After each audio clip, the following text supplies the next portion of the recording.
देवरा यांच्या विरोधात गुन्हा दाखल व्हायला हवा। वरळीत मनसे विरोधात ठाकरे गट आणि शिंदे गटाचं कारस्थान सुरू असल्याचा आरोप संदीप देशपांडे यांनी केलाय।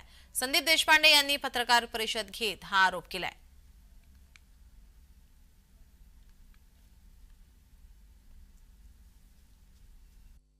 शिवसेना शिंदे गटाने एक उमेदवार उभा केलेला मिलिंद देवरा नावाचा, जेव्हा त्यांना कळलं की आपल्याला मतं मिळत नाहीयेत कुठल्याच प्रकारे, त्यावेळेला सन्माननीय राजसाहेबांच्या खोट्या सहीचं पत्र एक सोशल मीडियावर टाकण्यात आलं की मनसेनी शिंदे गटाचे उमेदवार मिलिंद देवरा यांना पाठिंबा दिलेला आहे आणि मनसेच्या सर्व लोकांनी मिलिंद देवरा यांना मतदान करावं, अशा पद्धतीचं खोटं पत्र काल टाकण्यात आलं।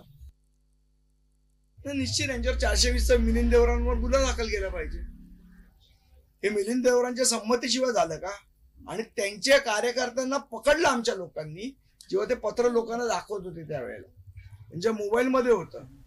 त्यांचे ते दत्ता नरवणकर, राजेश कुसळे हे त्यांचे पदाधिकारी आहेत, त्यांनी ते ग्रुपवर व्हायरल करायचा प्रयत्न केला।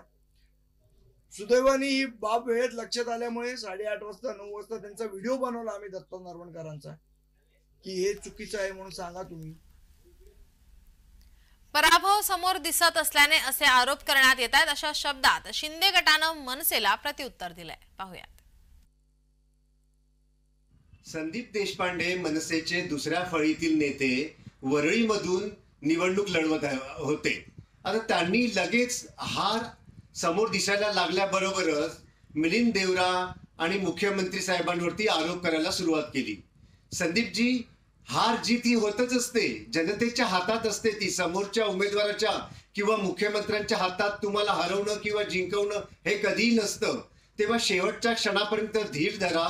उगीच आपण हरत आहोत म्हणून समोरच्या कॅन्डिडेटला बदनाम करायचं, खोटे आरोप राज्याच्या मुख्यमंत्र्यांवर करायचं, हे बरं नव्हे।